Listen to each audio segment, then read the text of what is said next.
Welcome to the Irish NFL Show's Championship Game preview in association with our partner QuinBet. We'll look ahead to both Super Bowl semi-finals and give you our picks for both the AFC Championship game between the Ravens and the Chiefs and the NFC clash between the 49ers and the Lions. Let us take this opportunity also to let you know about our live event, which is coming up on Easter weekend when we welcome Peter King to Buskers on the Ball Temple Bar on March 28th. That's in association with our partners Ruepoint, QuinBet and the Aer Lingus College Football Classic.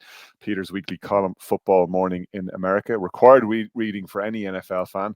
He's also familiar to many fans here through his weekly appearances on the NFL Sunday on Sky Sports and, of course, on Pro Football Talk Live. Tickets are available via the link, and you'll find that across the Irish NFL Show's social channels on X and on Instagram. Buskers is also giving away a group table for you and 3 friends to their upcoming Super Bowl party on Sunday, February 11th. Tickets are available at eventbrite.ie, but to be in with a chance of winning that group table, check out the competition link through the Irish NFL Show's X profile. That's at IRENFL, at IRNFL, or on Instagram where you'll find us at IRNFL Show, IRENFL Show, and the closing date for that is tomorrow. Right, we're going to delve into where we expect the championship games to be won and lost shortly. But first, let's round up the latest developments concerning the other 28 NFL teams, those without an interest in this weekend's action, which encompasses the vast majority of pretty much all fans tuning in at this point. That's brought to you by RuePoints.com, demonstrating the value of global PR and comms. You can see how RuePoint can help your business at RuePoint.com. Well, first up, it's reported that Dave Canales will take over at the head coaching duties at the Panthers. Brian, that's a first-year offensive coordinator who jumps straight into not only head coaching contention, but straight into a job off the back of that strong year guiding Baker Mayfield and the Bucs offense, which took them all the way to the divisional round of the playoffs. You know, these jobs, as we always talk about, there aren't that many of them come available, and Dave Canales, in fairness to him, capitalized on the momentum, and in he goes very much into the fire at Carolina.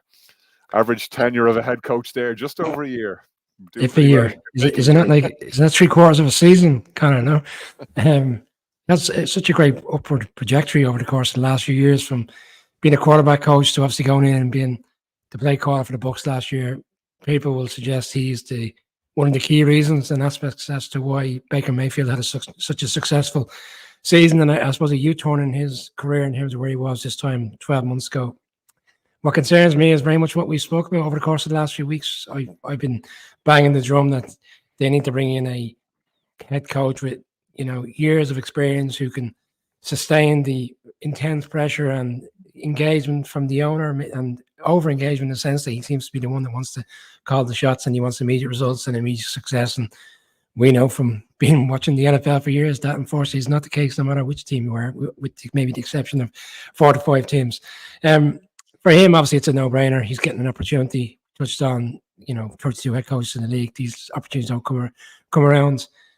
But it's a precarious one because is the owner going to allow him to fulfill his obligation in terms of getting his own coaches in, understand what he wants to do? I suppose he's probably looked at it from an ownership standpoint and saying, look what he's done with Baker Mayfield in 12 months.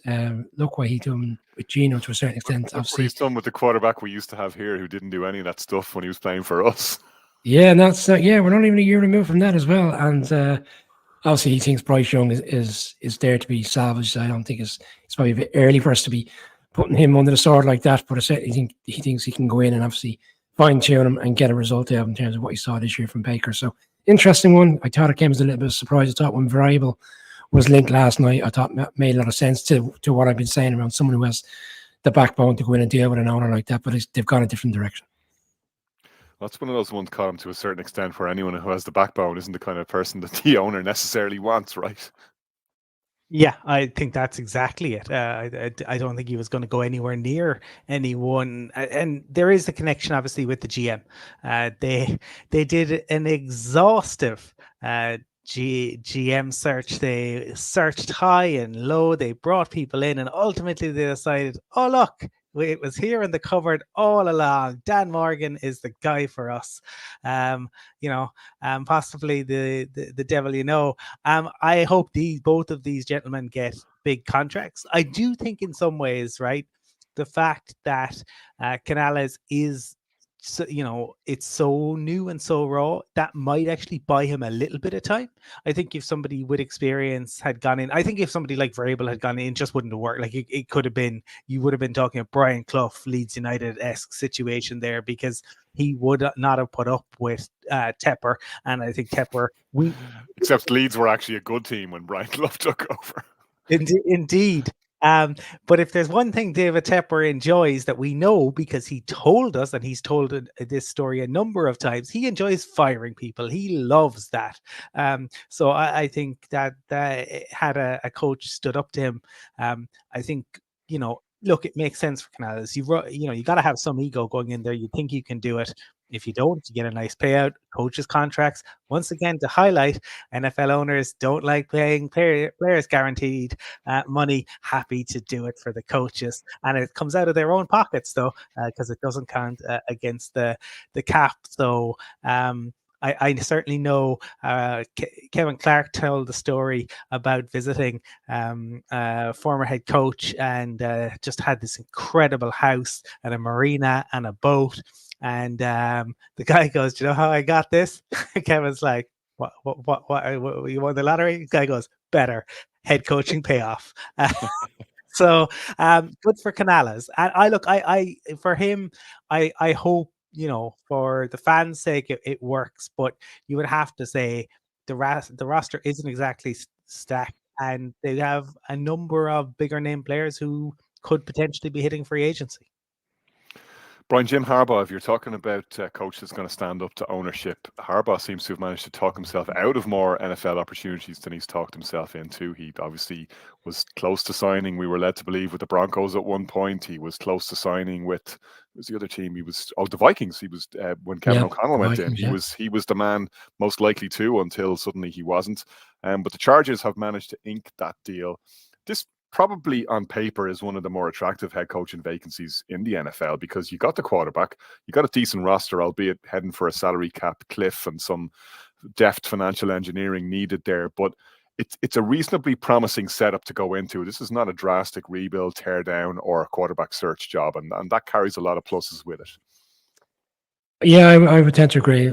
I think the boundary of frustration for large parts of the last couple of years around Brandon Staley was we all genuinely felt his team had a really, a really good roster on the paper, both offensively and defensively, but they never seemed to work in cohesion together on both sides of the ball. Kind of shocked to realize that Justin Herbert's still only 25. He feels like he's been around a lot longer.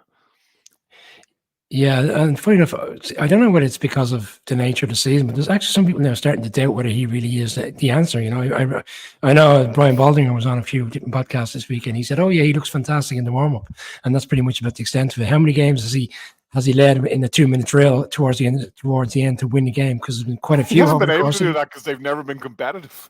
Well, there was a few last year. In fairness, there was a number of games last year, so he was pointing to a couple of games. But stepping aside from that, I think ultimately what needs to be built here, and this is what Harbaugh is going to be great at, it's the culture. He needs to redefine the culture within that organization, because it's gone soft over the last 4 or 5 years between the owner, and you could even speculate the GM. Obviously, he's moved on to a new team in the division. But I was looking at some of the numbers for Harbaugh in terms of his career today. 71% win rate when he was with the Niners as a head coach, brought them to a Super Bowl, national championship in Michigan.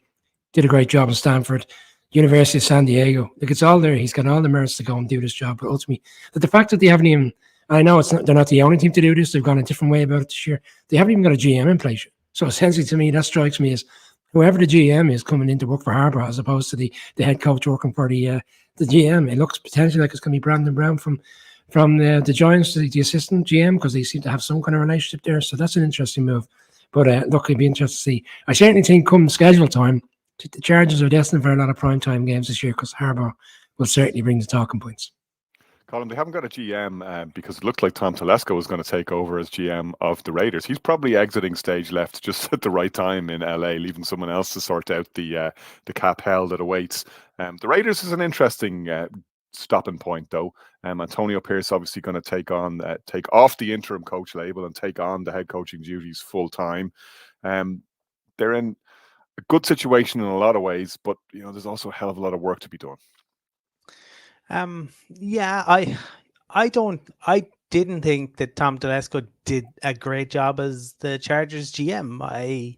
I was never, as a divisional rival, I was never scared of them. I say that I think Justin Herbert. I disagree with Baldy on that one. I think Baldy's analysis is fantastic, but I think he's wrong. I think Herbert is fantastic. But like, how did you keep getting the wide receiver room so wrong? How did you refuse to learn from your mistakes in the draft, and you kept going after a certain type of receiver when you clearly needed a speedster? How, the free agency acquisitions didn't really work either. It's an interesting one. Again, I think it is somebody who is not going to owners don't like to be questioned, and I don't think he's going to ask too many questions of Mark Davis. It's fine, and it makes sense to me, I suppose, to see how it goes with Pierce. Look, Max Crosby really kind of used his leverage there, and kudos to him for being willing to do that. Traditionally it hasn't worked out. We have seen this over the years, and inevitably it doesn't go well. But this may be the exception to the rule. But you'd have to say there are pieces there. But who's the quarterback? Like, what are they? That's the biggest piece. And I suppose just to talk like briefly on the Chargers. The Chargers have the QB, and now they've put the head coach in to build it. I am fascinated to see how. I think that is going to be absolutely fascinating, because this is a franchise that had Drew Brees, that had Phillip Rivers, and that had Justin Herbert, and that has gone to as many conference championship games, given we're in conference championship weekend, as the Jacksonville Jaguars did with Blake Bortles. So interesting times in the AFC West. I expect there'll be plenty of spicy press conferences. Indeed. Brian, you wanted to make another point about the Raiders?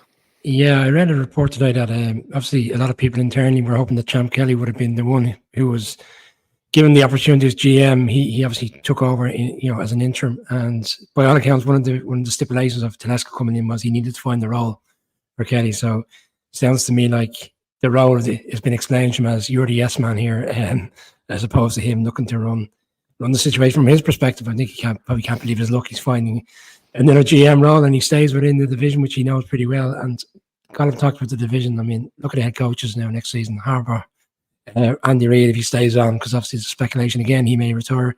You got Sean Payton, and obviously Antonio Pearson himself is a man not to be messed with. So it's going to make for, like every year with the West, it's going to make for some interesting headlines, both on and off the field.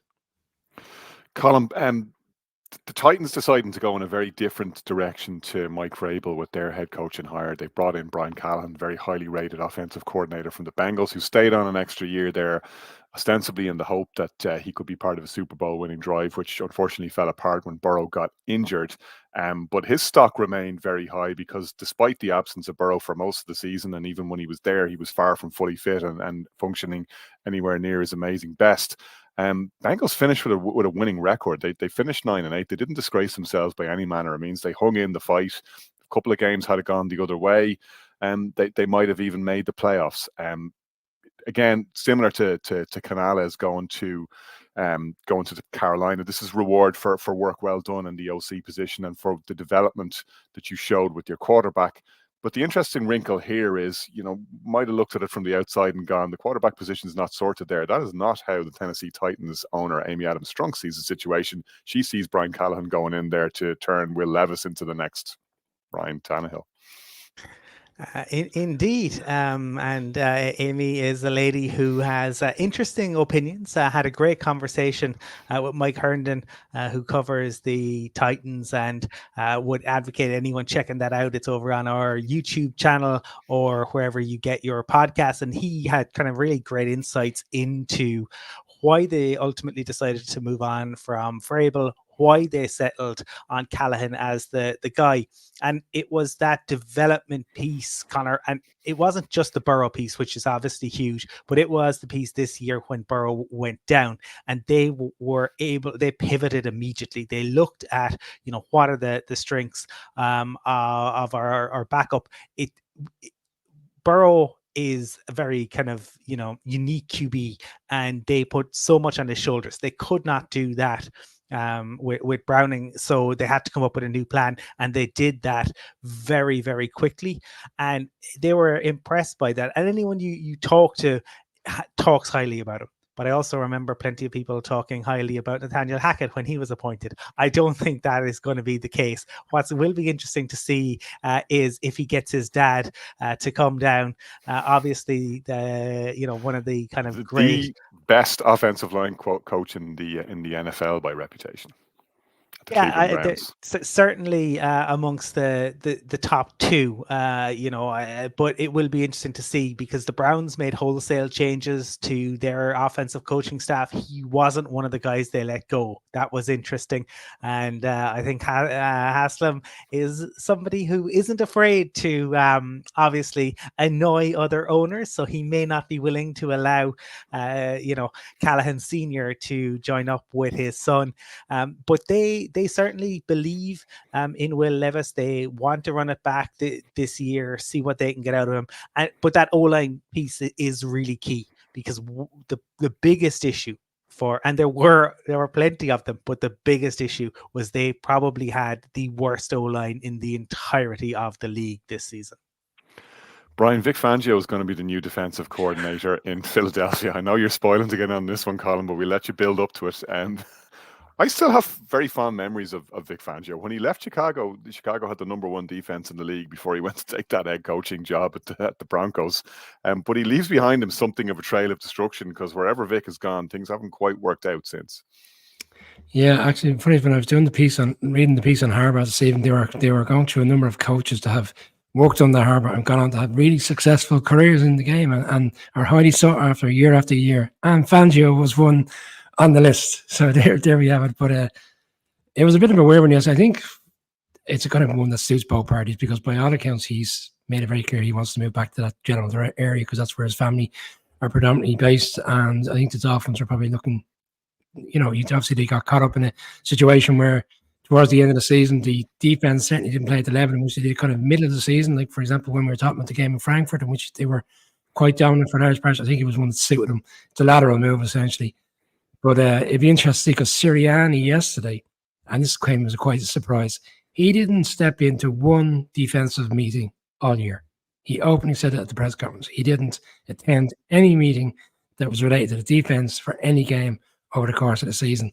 That's just bizarre in my eyes. So, but he says now going forward he is. So it'll be interesting to see the dynamic of how he works with Fangio. They're also bringing Kellen Moore for an interview as offensive coordinator, as are the Browns. So it doesn't look like he'll be remaining under the Harbaugh coaching staff in LA. But as for Fangio, it's an interesting move. They're obviously going to try get back to what we had last year in terms of how dominant at times they were in getting to the Super Bowl. But there's a lot of work there. There's a lot of aging players. I think they need a bit of a revamp. And it'd be interesting to see, do they go down the Georgia route come draft time? Because essentially that's what they were doing last year. And I don't necessarily think that worked out too well. Colin, this either helps save Nick Sirianni's job, or it seals his fate. There's no saving Nick Sirianni's job. I don't understand why they have decided to keep Sirianni in situ. It's done. It's over. Like, he's sitting beside Howie yesterday. They're 30 minutes delayed for the conference. I wonder, was that sorting out the Fangio stuff? And the players gave up on him. They clearly downed tools. Like, it's the old saying, good coaches lose games, but great coaches never lose the locker room. Yeah, I know exactly. But when you're doing nothing to help your players, you're doing absolutely nothing to game plan. Everybody knew what Todd Bowles was going to do. They did absolutely nothing to help Jalen Hurts. So why are players going to play in that instance? You already have the Philly press. It was what was yesterday, 24th of January, and the Philly press are asking him, "What is it you do?" Oh my God, can you imagine what it's going to be like in August? Can you imagine when they lose their first game of the season next year? And it is, there's also the fact that Howie got asked about, did you have an input in the decision to move on from Desai to Matt Patricia? Oh no, that was all coach's decision. Coach came to me. He's the man who made that decision. He's the one who's supposed to know about it. The supposed to was so key in what Howie said there. to me, Nick Sirianni is on the hottest of hot seats. It baffles me that they haven't decided to move on from him, because it's so obvious what is going to happen there. Maybe Vic Fangio fancies another go at the big seat, and maybe he figures he'll come in as the interim next year. But certainly, there have been players now in his last stop in Denver and in Miami who were none too impressed with Vic Fangio, and plenty of players from the Dolphins made their feelings known when his exit was announced yesterday. Joe Barry's on his way out the door at Green Bay. Brian, the defensive coordinator there, was under a lot of pressure. There was, kind of a vain hope that he might have done enough to save his job with the strong showing that defense made in both its games in the playoffs in the wildcard round at Dallas, where they overcame a 10-point underdog status to shock the Cowboys. Did a pretty good job against San Francisco as well. Had Brock Purdy on the run for a lot of that game, and but for a couple of explosive plays that you wouldn't necessarily blame Barry for, it went the other way, and Matt LaFleur and the Brian Goodkunst, the GM there, made the decision to dispense with Barry services. Yeah, and excuse me, I think that decision was made probably at the end of the regular season. Okay, they're going into the playoffs and they can focus on what's at hand in terms of who they're playing. But I think ultimately the decision was made because over the course of a season, like, you can sample size 2 playoff games all you like. The reality is, like, over the course of the season, they lost a lot of games because of the nature of how much the defense struggled. You only get the sense of talking to so many Packers fans. There was a lot of jubilation at the fact that he's been relieved of his duty. You kind of tend to forget, like, apart from Jordan Love, Goodkunst has not spent any first-round picks on any offensive players. Like, he takes defensive players in the first round of every draft. That roster is stacked with quality talent, and when they show up, you're like, oh, I didn't realize this guy was so good, because they probably haven't been coached to their potential. Yeah, and is that not on the head coach? Because the last 2 defensive corners have been, well, and I'm including the latest one in terms of Barry being run out of town. But the previous one was run out of town, and both selected by Matt LaFleur. They've made it very, they're very open about it in terms of the Packers saying he's selected the last 2 defensive corners. Neither have worked. I wonder, is someone else going to get involved in the interview process in terms of who they select this time? Because if Packers fans are on a crest wave in the sense of things have turned around very quickly for them, and what I would kind of be a bit cautious on that, because we touched on it on Monday, 4 divisional round teams last year not back in the playoffs, or certainly not back in that particular round of games. So teams can evolve very quickly in the NFL. But right now, it looks like the Packers are set for a couple of years. They've got a very young nucleus of players. I think they need to get this defensive coordinator right, because ultimately, I think if he gets it wrong 3 times in a row, he might ultimately be the one who takes the fall in the long run. But they scheme offensively very good. They've got a good-looking offense. You're touching on defensive players in the first round. Rodgers was always, annoyed by the fact they never traded for drafted a wide receiver. Look at all the ones they got in the second round, third round, and Musgrave and the tight end, and all these players that are all stepping up now. It looks like the NFC North are going to be certainly back with the Packers up there competing against the Lions and so on. Yay. Right, the first segment of our preview and game picks show was brought to you by RootPoints, demonstrating the value of global PR and comms. See how RootPoint can help your business at rootpoints.com. Right on, we move now to a game Lamar Jackson acknowledges as a heavyweight battle between himself, Patrick Mahomes, and their respective teams. The Baltimore Ravens will host the Kansas City Chiefs at M&T Bank Stadium this Sunday at 8 p.m. The Ravens are 4-point favorites at home with our partner QuinnBet. That translates in moneyline terms to the Ravens being 2-1 on the Chiefs 13-8 to make back-to-back Super Bowls, starting with a win on Sunday. Colin, the Ravens are the 1 seed. They looked very much deserving of that 1 seed status in the divisional game. We mentioned it the other night. Denied the Texans a single trip to the red zone. The Texans didn't get to run a single play from inside the 25-yard line, in fact. Certainly in the second half, looks completely dominant. Now, question here for me is, do we expect them to start against the Chiefs the way they finished, or will the Chiefs knock them out of their stride in the first half, given that we know on both sides of the ball they have 2 of the best schemers of the league in Steve Spagnuolo and Andy Reid, and they are not short of the players with which to test the Ravens' mettle? Yeah, that is the big question. I think the Ravens hopefully for their sake, they've learned some lessons in terms of making adjustments earlier, because that was the piece on offense. Now, once they did make the adjustments, they looked magnificent, and Lamar was fantastic. But you can be sure that this Chiefs defense will, be Spags will have a plan. And it's going to be interesting to see, can he slow down Lamar? I think this game has the potential to be absolutely incredible. Could it fall flat in its face? Sure. But you are talking about two of the best quarterbacks in the league, both of whom are playing at an incredibly high level. The issue, this season is it hasn't been Patrick Mahomes. It's been the receivers for the Chiefs, but Mahomes has really come to life even further in the playoffs. But Lamar obviously answered some of the doubts last week, and he has been sensational. This is the presumptive league MVP. I see that just while we have been on air, they have made roster moves, opening up a roster spot. So I wonder, is Mark Andrews going to be coming back in? It looks like that might well be happening. I think he'd probably be used sparingly if he is, but it's certainly an interesting piece to have, especially in the red zone, to have another weapon against that Chiefs defense. It's a Chiefs defense that's young overall, but it's the linebackers piece where they've taken a real step forward. And the interesting thing about that is, to me, is that the change to Brendan Daly last year. Because in Bolton and in Willie Gay, they were guys who kind of struggled when they first came into the league. But Daly has them playing in such a way that they are real contributors. Now, on the Ravens side, they are going up against two of the best linebackers in the league. I really think this could be a tectonic battle between two great sides, fantastic QBs, and absolutely sensational defenses. This could be a proper kind of really knockout battle.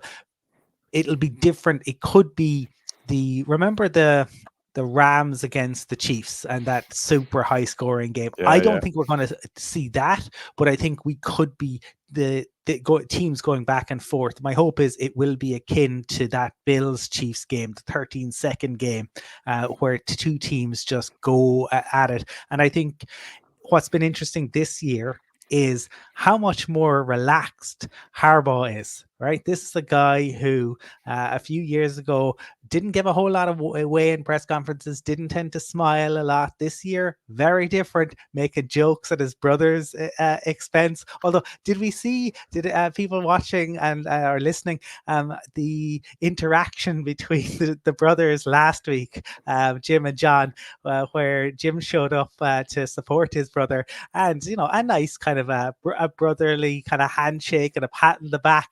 And then he saw Josh Johnson, and Jim gave him an absolute bear hug and nuggie.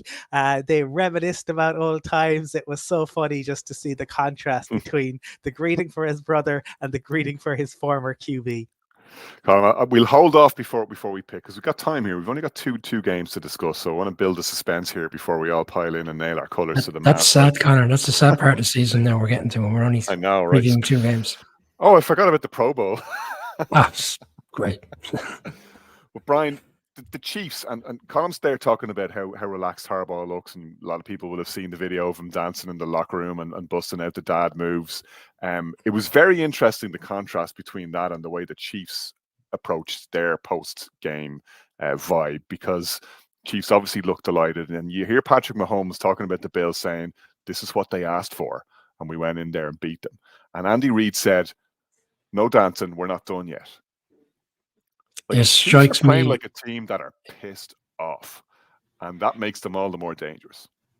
Yeah, it's probably not the same circumstance, but it reminds me of a championship game a number of years ago where Antonio Brown was champing at the bit in the dressing room after for the Steelers, and he was putting up all the stuff on social media to go into Foxborough, and the Patriots just didn't say an absolute word. It was all business, like, yeah, we'll take care of business the following week. Obviously, 2 different teams, very different circumstances, but yeah, the Chiefs do. You can get the sense. Colin does some really good podcasts with Mike Hearn, and we also had a really good one with Matt Derrick from Chiefs Digest, and he said he kind of gets that sense as well over the course of the last month in terms of reporting on the team, being around the facilities. There's a different makeup to Andy Reid this year in terms of over the course of the last month in particular, around the fact that people have been writing them off offensively in terms of how they're scheming for plays, but they turned the corner last week. We spoke about it Monday in terms of the offensive performance. Everybody was back doing what they should be doing over the course of the season, which is, lighting it up. And it's an offense which doesn't have the marquee players, shall we say, like we spoke about previously with Tyreek Hill. But last year it worked because everybody produced at the right time, and it was a kind of collaborative approach offensive. We thought that'd be the same this year, but it hasn't really struck up. And even towards the end of the season, they struggled. But what I did not really, what's really kind of picked up is the offensive line play in the last few weeks, in particular, obviously last weekend, in terms of how Mahomes was able to manage the pocket. There was a Bills defense that didn't really get to Mahomes over the course of the game and allowed him to do the pass. And Mahomes has kind of changed his strategy. Like Mahomes is always looking for that deep ball or the killer pass. He hasn't really been doing that. I know there was a couple of them last week, but it kind of gets the sense now he recognises we'll take the plays where they're there. We'll take the 10 yards, the first down, the 8 yards. We've got a really number one marquee running back now that can do his job for us. It's not always about these expansive plays down the field. This defense, though, on Sunday for the Ravens is a big problem for me. It's how this offensive line is going to hold up against a Ravens defense, which we saw last week against a rookie quarterback, and how strong they've been over the course of the season. And if they do make the Super Bowl and go up against the 49ers or the Lions, like they played both of them this year, and they've comfortably handled both offenses. So the Ravens will feel this is their moment. But again, it's hard to back against Mahomes. It really is. And to see him as underdog again, that kind of scares me. Yeah, I struggle with that one as well, Colin, because as Brian was saying, I can absolutely see the case for the Ravens as the best team in football right now. Of the four teams remaining, they're strong in so many areas, and that Chiefs defense is incredible. Don't get me wrong. And you look at L'Jarius Sneed, who's arguably the best corner in the league right now, all-pro corner. Trent McDuffie's been a brilliant pickup for them. You mentioned Willie Gay. Nick Bolton has really shown up. Playoff Nick Bolton has been fearsome so far. They got guys like a Menahue that wherever you look.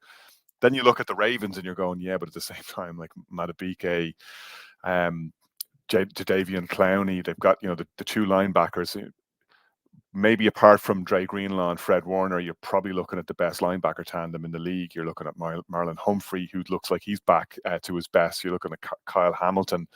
Wherever you look at, there's barely a weak link in that Ravens unit. And what they did to the Texans and what they did to CJ Stroud in particular, the quarterback with the most passing yards this year, who's looked sensational and did his level best. It's not like you saw a poor version of CJ Stroud, but you just saw what the Ravens can do when they put their minds to it. You look back and it's almost funny now to think that the game was tied at 10 at halftime. The only reason that the Texans were even in it, to their great credit, is they managed to bust off a special teams play and get into the end zone on a punt return.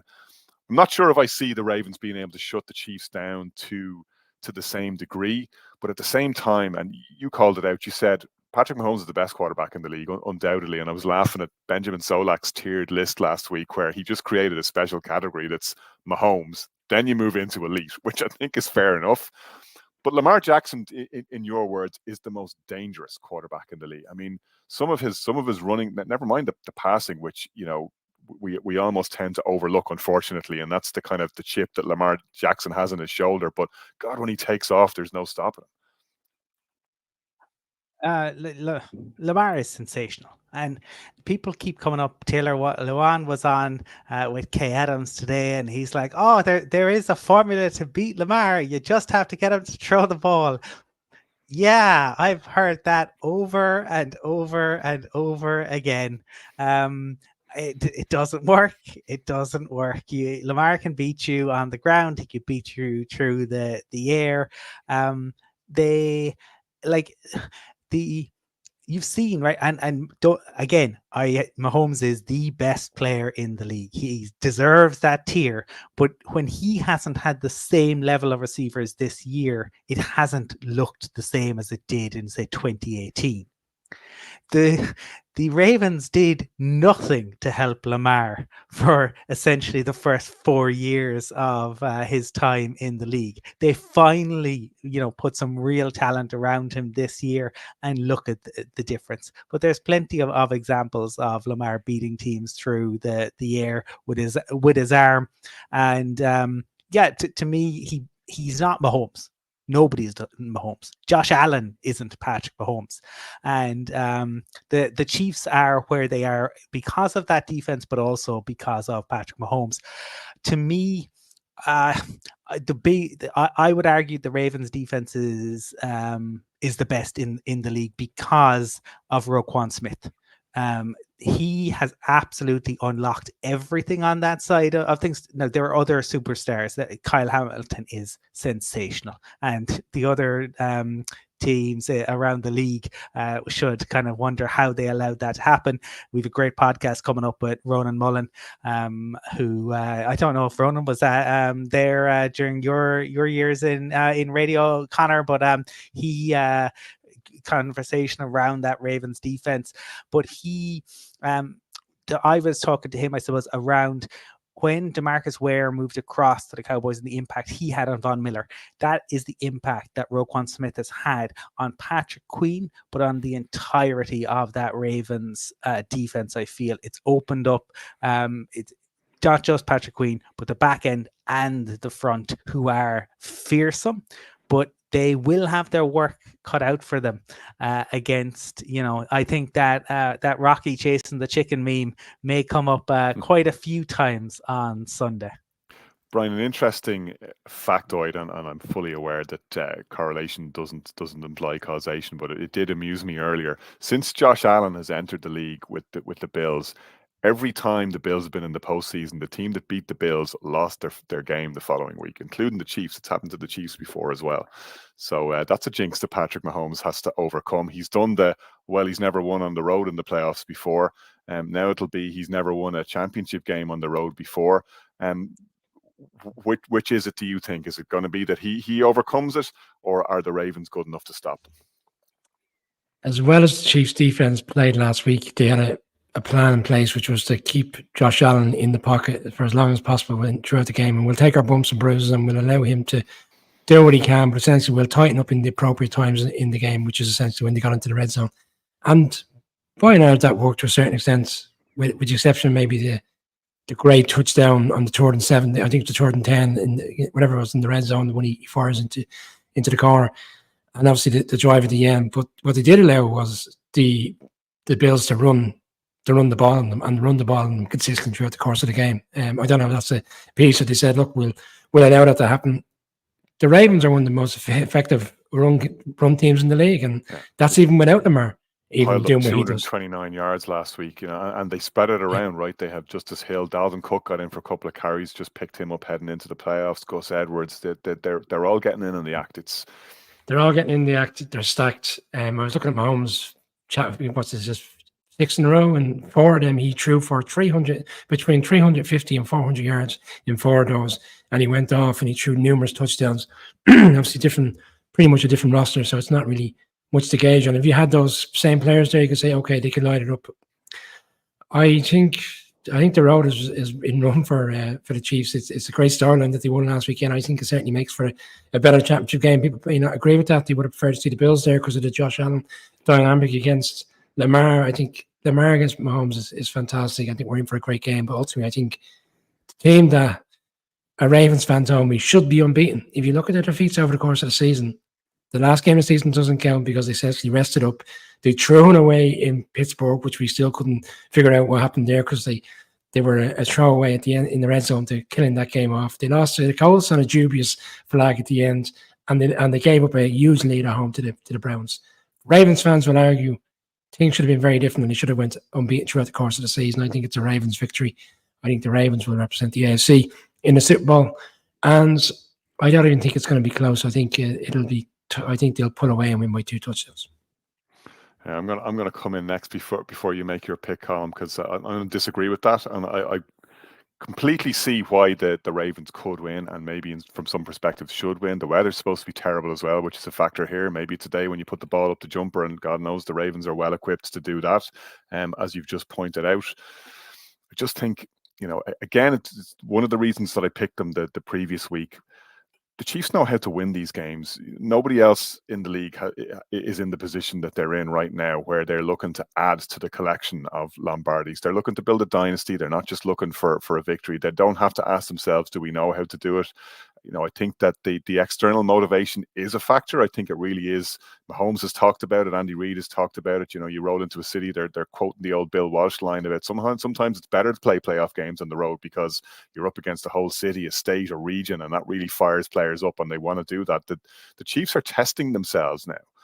It's not just about winning the Super Bowl. It's almost about how difficult that they can make themselves. They need to ratchet up the difficulty level a notch, which is kind of nuts to think about, but that's where they are until, as we said the last day out, until you beat the man, to beat the man, you got to beat the man. That's where Lamar is. I think they're in a great position to do it. Don't get me wrong. I think, would I be shocked or surprised if Baltimore wins? No, not at all. But I just think Andy and Steve and Patrick and Travis and that group of winners that they have will find a way, because this is what they do. Don't be rolling your eyes, Colin. I bring up the Dublin footballers again, but you don't have to be dominant to win titles. Sometimes it's about being indomitable and just finding ways not to lose. That's what the Chiefs do. And just for the reasons that Brian outlined there, sometimes Baltimore have had this weird glitch where they throw away double-digit leads. They've done that more often than any other team, bar the Chargers over the last couple of years. People tend to forget that. They're on a sweet run at the moment, and they haven't really been punched in the mouth. I expect that to happen on Sunday, and I think Kansas City comes out on top. I can see why, like you're saying that, like they have Patrick Mahomes, right? And I think if you have Patrick Mahomes, and Patrick Mahomes is on a mission, right? Patrick Mahomes looked at what Tom Brady and the Patriots did, and he wants that. He doesn't just want it, he wants to beat it. And there is no reason why they can't. And the story of that Buccaneers after the game, where Veach looks for Mahomes afterwards and he eventually finds him in a lift, and he says, Patrick, I'm sorry, that's on me. I'll sort out the offensive line. And he did, and that was key. But there's one thing we really haven't touched on. Joe Thuney has an injury. That is big, and Ronnie Stanley is trending in the right way. When Lamar was drafted 32nd, he gave an interview to Deion Sanders on the stage, and Deion asked him, what are the Ravens getting? And Lamar said, they're getting the Super Bowl. He's going to the Super Bowl. I have the Ravens over the Chiefs. Yeah, when Lamar was drafted behind Josh Rosen. Brian, you got some breaking news. Yeah, I know we're due to close out this segment, obviously move on to the NFC title game, but it's just been announced, and I made a suggestion on Monday that maybe Bill Belichick might have to take a year off because he's no choice. I mean, that might be coming to pass sooner rather than later, because Raheem Morris has just been confirmed as the new, well, Ian Rappaport is running with us, so essentially it is confirmed. Raheem Morris is the new Falcons head coach, according to all the reports. Interesting. Okay, very interesting. Yeah, I like to me, I suppose, Belichick to the Falcons never made any sense to me, because I would have, for Bill's sake and for the sake of wherever he goes, I think the worst thing in the world would be to try to transplant the Patriot way. I think Bill needs to realize that the personnel control has to go elsewhere. And I just think that the Falcons don't have the QB. It'd be much more interesting to see Bill Belichick in a situation where he had the elite QB. Morris deserves this. He's done a fantastic job with the Rams, and he's been in Atlanta before. He was an assistant to Dan Quinn, right? So he knows the territory. According to CBS, he killed the interview. Yeah, I mean, it's easy to say that. His agent says he killed the interview. Yeah. What's the proof? But he is a guy who, like, they massively overperformed, and this year, and he's a guy, I suppose, who's worked with different levels of talent, right? You go from defenses that are absolutely stacked, that have like one of the great defensive performers that we've ever seen. I'm not sure if, because the clip has reemerged this week, if you put Aaron Donald on crack, would he play better? I mean, like a bit like LT. If people haven't seen that, LT talking about how he'd be in a huddle, not thinking about what they were going to do on defense, but how he was going to acquire crack after the game. Obviously, a rhetorical question, Colin. The answer is no, and the Irish NFL show does not endorse doing crack. But you had, obviously, look, you had Aaron Donald, you had Von Miller, you Jalen Ramsey, and all of a sudden you lose two of those guys. Leonard Floyd goes elsewhere. You don't quite have the same level of talent, but what he's able to do this year and the change of schemes, it'll be very interesting. The QB is the big piece there. What are they going to do? Do they look to make a splash and bring in somebody like Kirk Cousins, or do they not? Brian, what happens to Bill Belichick now before we go to the NFC Championship game? This came from Mike Florio's podcast when he was on Rich Eisen yesterday. And I know, look, we had him on recently, and Connor, he's fantastic because he throws out these nuggets of information and he dangles them out and he allows people to speculate and go off. So he essentially said that Mahomes is driven by winning the Super Bowls and matching Tom Brady. If Andy Reid is to step aside at the end of the season, which is the speculation, well, maybe Bill Belichick will be the one that will be going in to help Patrick Mahomes meet that expectation in terms of getting over the hump with Super Bowl rings in terms of what Tom Brady has. But yeah, that's an interesting one that's been thrown out there. There's one team, he said, that's still playing that may have a coaching change, and that's one that would really, be very comfortable with, essentially moving on from Andy Reid and replacing with Bill Belichick, because it has the same kind of demeanor, same kind of stance, and same kind of mindset of how you should coach a game and run the organization. A very interesting one. I don't find that crazy at all, and it does kind of line up with just the eye of the tiger that the Chiefs have right now. If they have a sense that this is their last year under Reid, like the last thing they want to do is end up falling at the final hurdle. Just a thought. He's doubling down. He is, Colin. He's doubling down on this Chiefs victory. Swinging for the fences now. Well, it kind of goes to what I was just saying about, like, to me, it makes a lot more sense for Belichick to go somewhere where the elite QB is there. And if he goes to the Chiefs, they're such an organization that he is going to have to give up personnel control. Right, like Veach is outstanding at what he does. They've built such a structure there that he's not going to be. They're not going to look at it and go, "Oh, Bill Belichick, 6 rings, bow down. We'll give you everything you want." It'll be, "Yeah, Bill, you can come in here. You can work with one of the greatest QBs to play the game, but you'll do it on our terms." Again, this is absolute idle speculation currently. Andy Reid has not stated. Now, he was asked at the press conference last year, Brian, you and I were there, was he coming back? He said, "I'm coming back for another year." I think if Andy Reid wants to come back and wants to coach, you keep Andy Reid. You keep Andy Reid over Bill Belichick for me. You keep Andy Reid in situ for as long as Andy Reid wants to be there. No question. And you're quite right, Colin. It's idle speculation. We need to save all of that for 3 weeks' time, and that's all we'll have until September to fill the long and lonely Sunday nights. Right, we move to the NFC, where at 11:30 on Sunday night, the Detroit Lions will play their first championship game since 1991 when they take the field at Levi Stadium in Santa Clara, home of the number 1 seeded San Francisco 49ers. The Niners favored by 7 points. That's 7-2 on the Lions at 11-4 with Quinn Bet. Brian, the Niners have waited a year to put right what they feel was the wrong of the NFC Conference Championship game against the Philadelphia Eagles last year, where Brock Purdy gets injured. They literally run out of quarterbacks and run out of luck. Purdy is back. Very nervous showing last week, though, for the most part, bar, to be fair to him and to be fair to the Niners, the drive in the fourth quarter that won the thing. MVP candidate Brock Purdy, but is he enough quarterback to get them to the Super Bowl?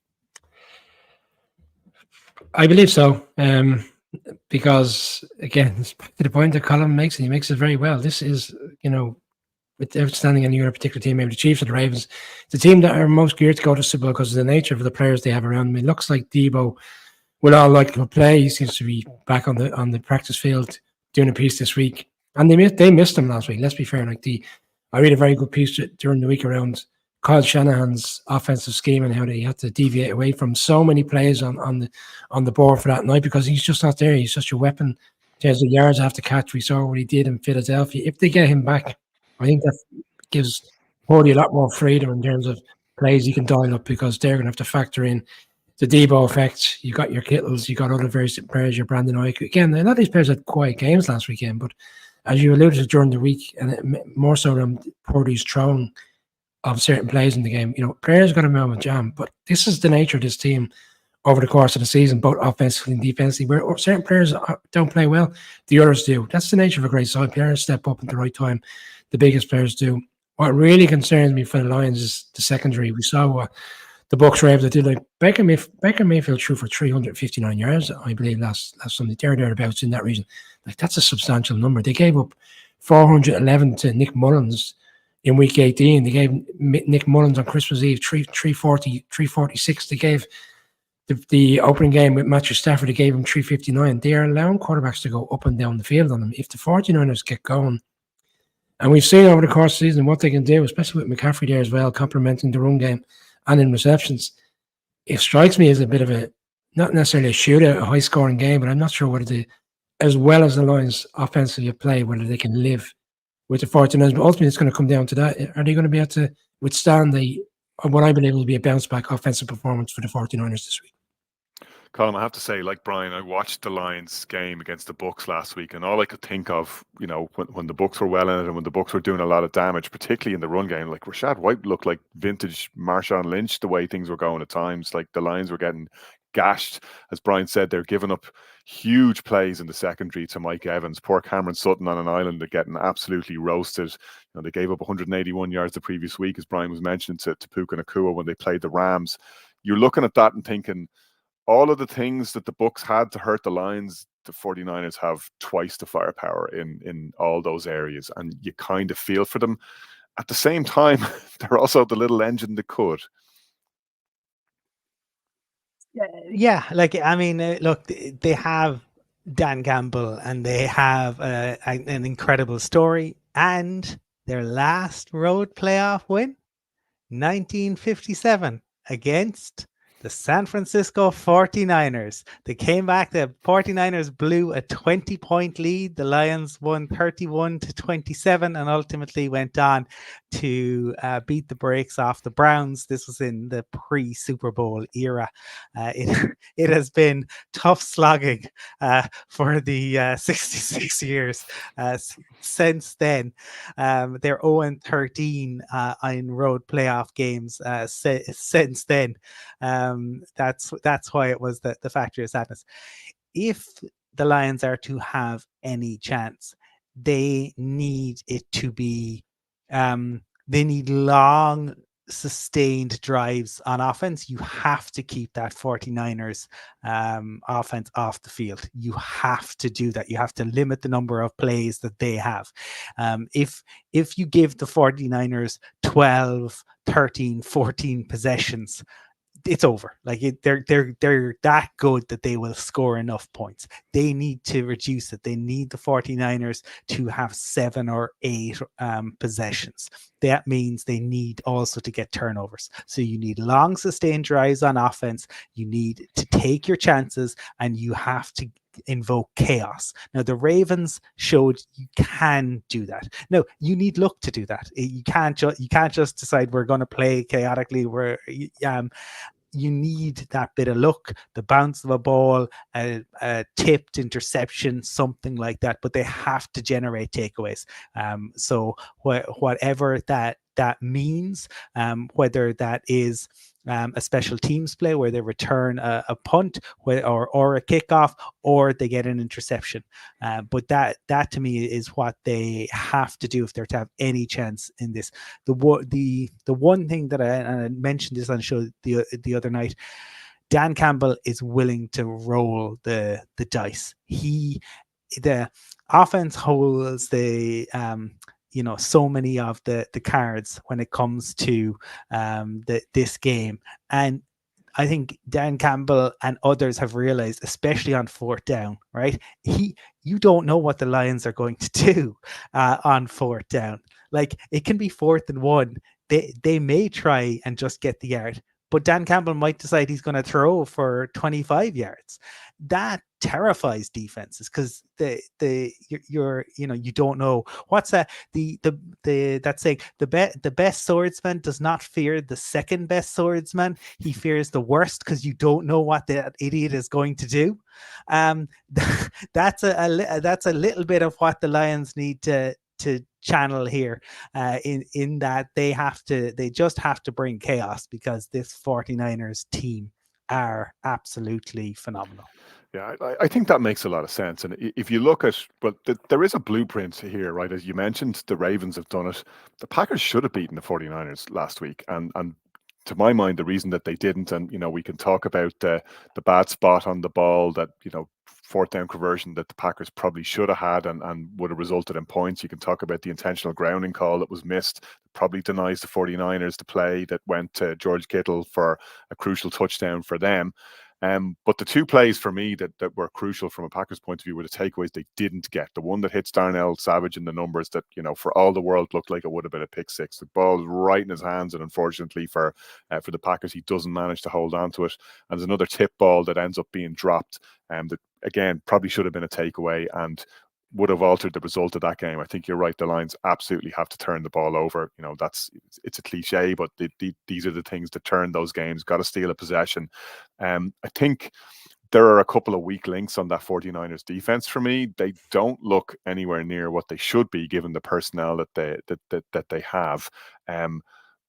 Boy, am I glad from a Bears perspective that they took Montez Sweat instead of Chase Young, who doesn't look anything like the player he looked in Washington. I mean, seeing him getting blocked by Dontavian Wicks, you're like, this guy looks like your 10-year-old brother next to you, and he's stopping you from getting off. It's ridiculous. Now, the Packers receivers, whatever way they coach up their receivers, they block really, really well. Nick Bosa had his share of trouble, although Bosa went off in the end and had a great game. Caused plenty of havoc on his own right, and made sure that Purdy was under pressure. Although I don't think they actually got a sack in the entire game. But Bosa definitely had six hits, no sacks. 6 hits, no sacks. Yeah, I thought that was the case. All right, and I think Bosa had 5 of those hits, if I'm not mistaken. Correct. Running amok in the backfield. The other weakness there is it's Thomas. I forget his name. Is it Amory Thomas, the defensive back who Ndamukong Suh unkindly but not wrongly called the pigeon last week in coverage? He's just getting picked on left, right, and center. And on the O-line, Trent Williams is all world. We all know that. But McKivitz on the other side can be got at, and Aiden Hutchinson is the man to get at him. So I expect Campbell and the defense to have a plan to get Hutchinson. That's going to be one of the keys to the game for me. Can they spring Hutchinson? Can they get that matchup? And can they take advantage of McKivitz, who's the one potential weak link on that line? And I use that term relatively, obviously far from being a pudding, but he has given up double digits in sacks this year. It hasn't been a vintage year for him by any means. I think I'd love to pick the Lions, and I'd love to be in a world where the Lions get to the Super Bowl. I think this is one of the reasons why we love the NFL. The chance that a team can go from zero to hero, and the way they've done it, and as quickly as they've done it, is the dream for NFL teams, because it's just possible with the way the NFL is set up. It's just tantalizingly possible that the right people can come in at the right time. And we're all now sharing the Dan Campbell videos, and they're in constant rotation on social media now. Everybody's digging back into the archives, bringing out every speech. The very first one on Hard Knocks, where he's on the field and saying, "I promise you, I'm not crazy. I promise you, I'm not a lunatic." We've seen all the clips, and we've seen the kneecap biting one played endlessly. But one of the things that gives me hope from a Lions perspective is, I believe that they believe they can win this game, and I believe that they believe they can go all the way and win the Super Bowl. Because if you're in that locker room, day one when he walks in, you're probably thinking, yeah, this guy talks a good game, and he's committed and he's passionate. But yeah, really, is any of this going to happen after everything we've been through? Now you're looking at him going, everything this guy said would happen has happened. And he backed up his talk, and he put the right coaches around us, and he put the systems in place. And everything he said, if we did it, would bring us to the promised land, brought us to the promised land. And Brad Holmes brought in the players, and people criticized him in the draft last year. They thought, that's a reach for Jahmyr Gibbs. No, it wasn't. Why are you changing your backfield? Because they upgraded it. Sam Laporta, that's way too high to draft a tight end. Well, it wasn't. Everything that they've done has been the right thing to do. So and that's a very powerful force. I think rolling into this game, whatever anybody else says, I think they're absolutely convinced that they're going to win. And there were times when I looked at the 49ers go, why are they so rusty against the Packers? The Packers really got at them. And I don't know whether that was just that the bye and having rested their starters in the last week of the season just didn't suit them, and they didn't come out firing on all cylinders. They didn't seem to like it when they weren't able to reel off explosive plays. And they got just enough of them to survive. And you look at their team column, and as you've said, there's just so many dangers in so many different areas. You're never going to keep them all quiet. And McCaffrey is eventually going to bust off a 20-yard run, or Kittle's eventually going to get that catch that they need to get them going. Juwan Jennings is going to leap like a Sam and climb the ladder and get the critical catch that they needed on that game-winning field goal drive. And Ayuk, they're going to need Ayuk to be on fire if they're going to win this game. But they just have so much of what you need to win games in the NFL. If Purdy gets anywhere close to the performances he's produced during the regular season, I'm pretty sure that the Lions are going to try and do everything in their power to make sure that doesn't happen. I think it's a relatively convincing win. I think the Lions hang in there as long as they can. I think, unfortunately, the journey ends here for me, and I'm picking the Niners. Go for it, Brian. One piece that we haven't mentioned so far, the 49ers have been struggling in the run game. Like Aaron Jones went for 107 last weekend. There's been some, other games towards the back end of the season. Obviously, in particular, the game on Christmas Day with the Ravens. Like, as Montgomery didn't have the best of games last weekend, but we've spoken about going into the playoffs. So they had 27 touchdowns combined between Gibbs and Montgomery going into the playoffs. They won the most effective run games over the course of the season. I think in terms of total yards, they were seventh in the league. If they get that going on the weekend, and for me that means time of possession, keeping the 49ers off the clock, which Collins alluded to earlier on, and they get it going, and they need to get it going in a two-tiered monster. Like last weekend, it was fine in the second half because Gibbs stepped up, and where we talk about the 49ers stepping up and having certain players that can do big things at critical moments of the game, I don't think, whilst the Lions have some great players, I think in unison they all have to play together. And ultimately for me, that means the run game being effective. And the sacks for the 49ers has been way down. We're touching on hits, quarterback hits, but we're not touching on sacks. And I think if the Lions can not play behind the sticks, essentially, and losing yards with tackles behind the line of scrimmage and sacks, again, it gives them an opportunity to continue drives. And Campbell, as Colm said, he's not afraid to go for expansive plays, whether it's third down, fourth down. And ultimately, it will come down to that. They will have to try to keep the 49ers offense off the field for as long as possible. That said, I'm with you, Connor. I think we all felt coming out of last year's game, like we picked, I think Boyle and me and you obviously picked them to go to the Super Bowl. And a lot of it was down to the fact that they felt they were so close last year and they'd come back with such a need to be back. And Shanahan needs to be in the Super Bowl. We spoke a couple of years ago when we were in LA about the fact that McVay needed to win that Super Bowl. I feel like they're kind of similar in many ways. Shanahan needs to get back to the Super Bowl and right the wrongs of that defeat to the Chiefs. And strangely enough, the last two Super Bowl losses for the 49ers have been against the Chiefs and the Ravens, and yet they're going to potentially play one of them again in the Super Bowl. Makes for an interesting storyline in Vegas that week. Two potential liabilities, though, while you remind me. Obviously, Shanahan would like to put 28-3 to rights as well. That's another thing he's got in the back of his mind. Sorry to cut across your column before you pick, but two potential things to watch out for me. If it's tight, Kyle Shanahan reverts to type and goes right into his shell when he's under pressure, as he did at the end of the first half against the Packers, playing for a field goal when he just kind of went completely gun shy with the offense that he had. It was very strange and quite worrying for me from a Niners perspective. The other thing is that rookie kicker looks dodgy to me, and you don't want a dodgy kicker in the playoffs. Colm. Yeah, look, the 49ers are favorites for a reason. I think you've outlined it. Like, to me, it's the fact that as much as some media members and some 49ers fans don't want to admit it, Brock Purdy was awful against the Packers. He was terrible, but it didn't matter.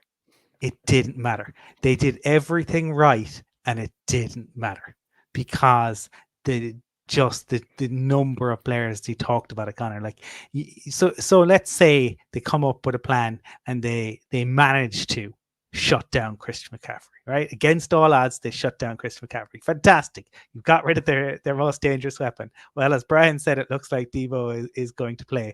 Well, how are you stopping Kittle? You know, how are you stopping Ayuk? What about Jennings? There are so many weapons. You don't even need your quarterback to have a good game. Right, the Chiefs needed Mahomes to be at his best to beat the Bills.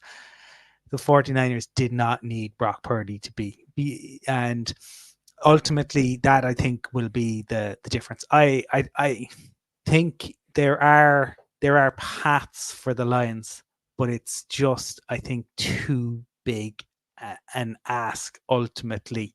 I think there were probably just too much firepower on that 49ers offense. And if they, I mean, this is it. This is the opportunity. Like, they're good. They're huge favorites. They're at home, and if they go into the Super Bowl, whichever team they face, and it could be a revenge game against the Chiefs for a few years ago, or a revenge game against the Ravens. So there are so many incentives, right?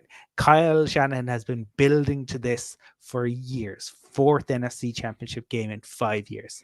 This is it. This is the payoff.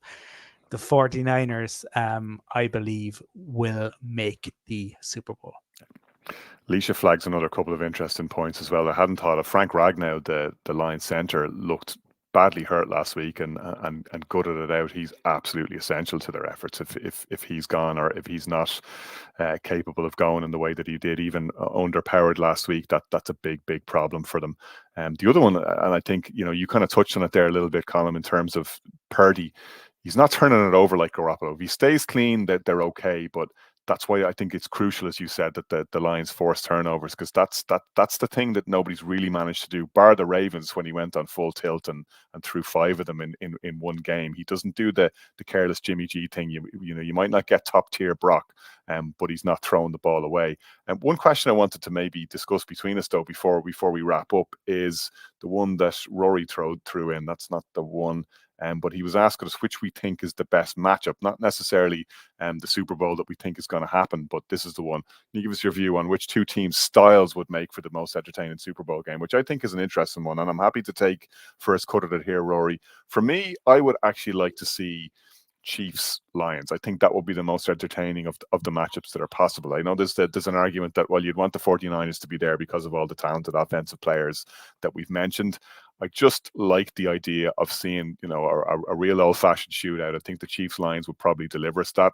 Ravens to me are something of a relentless, remorseless winning machine. There are a lot of talented players, but not necessarily sure I love the way they play, or that aesthetically they're as pleasing as other teams, and I'm not necessarily sure they'd make for the best matchup with any of the two teams on the NFC side. And we've already seen the Ravens play the 49ers this year. There's something appealing to me as well about the fact that the Lions played the Chiefs in the very first game of the season. The Lions obviously turned them over, so I'd quite like to see that as a rematch, and I'd quite like to see that as a game. Lads, what do you think?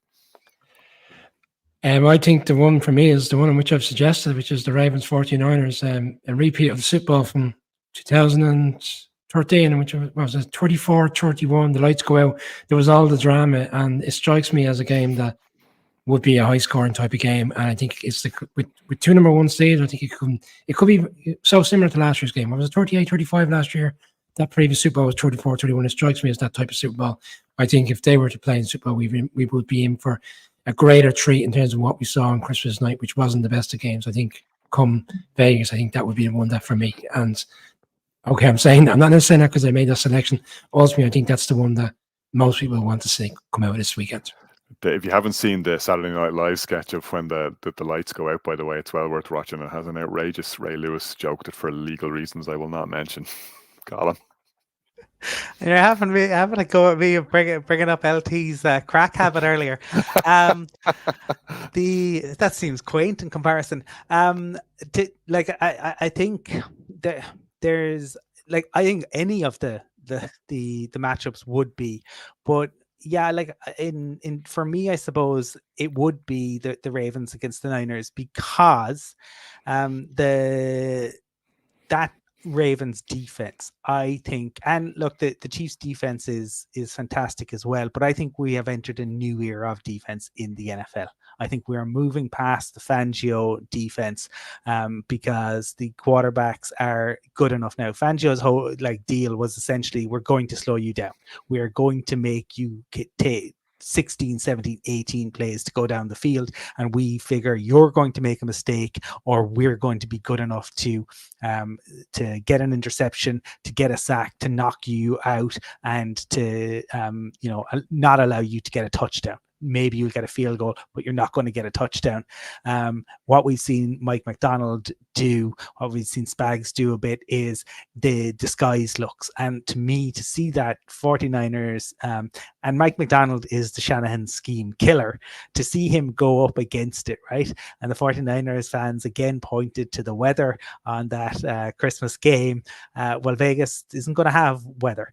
So it would be fascinating to see them go up against each other, and to see what Kyle and Purdy could scheme up against that Ravens defense, and to see Lamar, I suppose, go up against that 49ers defense. But again, I think if it's the 49ers against the Chiefs, that'll be fascinating in its own right. And if the Lions get there, I mean, what a story that would be. I can only imagine what ticket prices will be if the Lions somehow shock the world and shock all three of us and make it. Detroit will empty. Absolutely empty. There'll be charter flights, charter buses. It'll be an absolute migration to Vegas, and something else to witness. And Dan Campbell will be running for president after that one. I think it'll just keep the whole train rolling.